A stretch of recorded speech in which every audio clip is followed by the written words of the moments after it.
Welcome back to my channel. It's Javier. Today I'm going to be reviewing N9NE'S N9NA album. I have given it a couple of listens since then, probably like 3 listens, and I think that's enough for a review. So without any further ado, let's get into this. To start, I'm going to talk about the songs I didn't really care for. Those would probably be Chooky Fever, FTI 2.0, and HOB.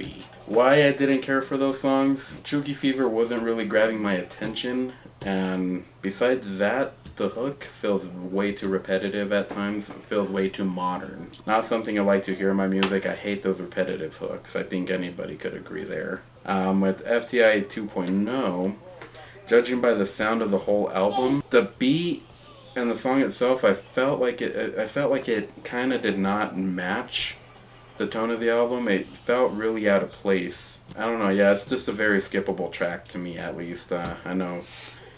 Keep in mind that these are just my opinions. This is my review of the album, so my opinions of this album might not match yours, and that's okay. The last one on here, HOB. My biggest issue with that one is Tech kind of sounds like he's tired. Very slow flow in that song.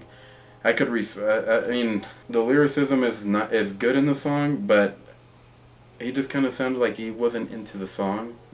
You understand what I mean? It's in a way kind of puts you to sleep. It makes you want to skip the track. And the hook itself, not feeling it. Also very subpar. I've heard better from him on Planet. So yeah, those 3 songs, not my cup of tea. Now, the songs I do like though, I do have quite a bit of favorites on here. Lord of Weird. I really do like a really strong opening song for the album. I like the darkness it has to it. Kind of gives you those KOD vibes. The hook is nice. Nina, of course. I don't think there's anybody who dislikes that song. It's a very, very energetic song. Especially watching the music video. I really love the music video to it. I like the superhero stuff in the music video. It's catchy, kind of like a theme song. Maybe that should have been the opening. I mean, the album's called Nina after all. Really good song. The best part of that song, probably the hook.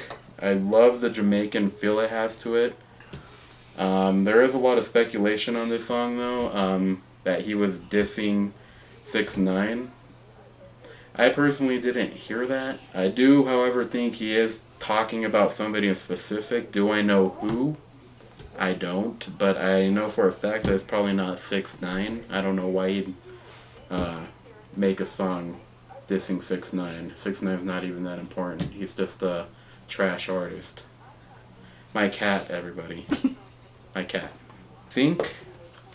Also another one of my favorites on here. I don't know. It's a weird song. I like the darkness to the song. I like how it sounds. I like how dreamy it sounds. What really threw me off is the bar towards the end of the song when he says something about 69ing. Really caught me off guard listening to the song. It was kind of weird, but other than that, song's really good. Love the way it sounds. Whoever is on that hook, really good vocals. I love the way she sounds. F.U. Really good song as well. Towards the end of the album, features Chris Calico and what was it? Jelly Roll. So, don't really know much about Jelly Roll. I've heard a couple of his songs. From what I have heard though, I do like his flows and everything, and all 3 of those artists actually really sounded really good together. They really good chemistry between the 3. The one thing I didn't like about the song, I felt Tech should have had another verse. It barely felt like he had a verse at all. The beat is nice. I kind of like the guitar in the background. Kind of gives it a country kind of feel in a way. Really, really nice. But the best song on this album, at least in my opinion, I Caught Crazy. Really, really good song. Kind of short, but he gets the point across. explaining why he talks backwards, his face paint, his craziness. I really do appreciate that. That makes him who he is as a person, as a rapper. I don't know what more I can say about that song. I do like that it's moody. Kind of, there's also kind of a guitar kind of sounding, or sound in the background that I do enjoy. But as far as my favorites go, those would probably be the best songs on the album. My personal favorite. Now, what I don't like about the album is I feel like this album didn't feel as personal of an album as some of his past works. Planet, for example. I feel like Planet was a really great album. Every single song on there, I feel, told the story from the beginning. There was like nothing on there that didn't fit. This album though, and I think a lot of that with this album has to do with the beats on here. At times it kind of takes away from the lyricism, the bars, if you will. At times the album sounds a little too clubby for my liking. I get why he did this album though. You know, this is kind of him reintroducing himself to the world, which is great. And I do like the beats, don't get me wrong. It's just me. I'm not used to hearing these kind of beats coming from a guy like himself. But other than that, there's nothing else that really... Those are probably the only things, my only gripes about this album. Those two. That's it. There are a lot of pros to this though. For example, the lyricism, top notch as always. Tech always gives us those really good... I like how he changes his flow. His flow is never the same on any of the songs. It's always different. You're never going to hear the same Tech on another song. It's always going to be different. I do really appreciate that. Probably one of the best things about this album is the transitioning between songs. The first time around listening to this album, I kind of did get confused. I found myself listening to one song, didn't realize the song had switched over to the next song. So that tells you that the editing process on this album, really good transitionings. The features are probably one of the best things on this album. I like how he kept the features to a minimum. At times though, I do wish there was a little bit less Chris Calico. I know a lot of people don't feel that same way, but I do feel like there was too much Chris Calico at times. But other than that, Maze 301, for being new to Strange Music, he actually sounded good on the song he was on.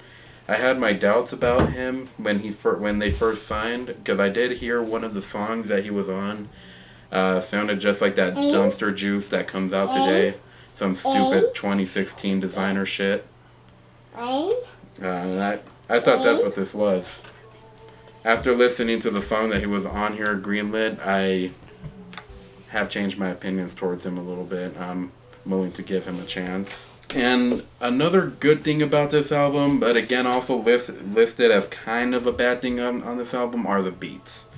I gotta say that the beats are really nice. You know, whoever, I know he didn't use 7 for all the beats, so shout out to everybody who helped him produce this album. The beats are really good, but again, like I said, at times too distracting from the lyricism. And overall, this album was not bad. Not my favorite though, by far. I think Planet was definitely a lot more better. I love Planet. This album is just right under it. One thing I feel like this album could have used more is a little bit more of himself. I feel like he didn't give us enough of a good look into his personal life as he did on Planet. So yeah, overall my rating for this album is a 7 out of 10. And again, that is all has to do with those 3 songs that I didn't really care for and the beats. Again, these are just my opinions and my review to this album. And you guys have any different opinions, that's totally okay. This is just my review. And I think that wraps it up for Nina. If you like this video, feel free to like, don't forget to subscribe, and definitely hit that bell, because I got more content coming. If you like vlogs, day of the life kind of stuff, make sure to subscribe to our family channel, Mendoza's on the Move. Thanks for watching. Until next time.